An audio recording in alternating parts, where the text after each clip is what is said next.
How does it work? Why do we become what we think about? Suppose a farmer has some land and it's good fertile land. Now the land gives the farmer a choice. He may plant in that land whatever he chooses. The land doesn't care. It's up to the farmer to make the decision. Now remember, we're comparing the human mind with the land. Because the mind, like the land, doesn't care what you plant in it. It will return what you plant, but it doesn't care what you plant.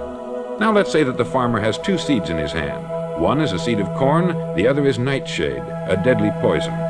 He digs two little holes in the earth and he plants both seeds, one corn, the other nightshade. He covers up the holes, waters, and takes care of the land, and what will happen? Invariably, the land will return what is planted. So up come the two plants, one corn, one poison. Now the human mind is far more fertile, far more incredible and mysterious than the land, but it works the same way.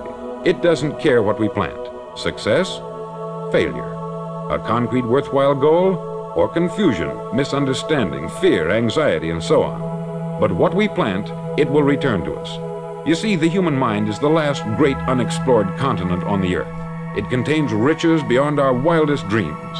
It will return anything we want to plant. Decide now, what is it you want? Plant your goal in your mind. It's the most important decision you ever make in your entire life.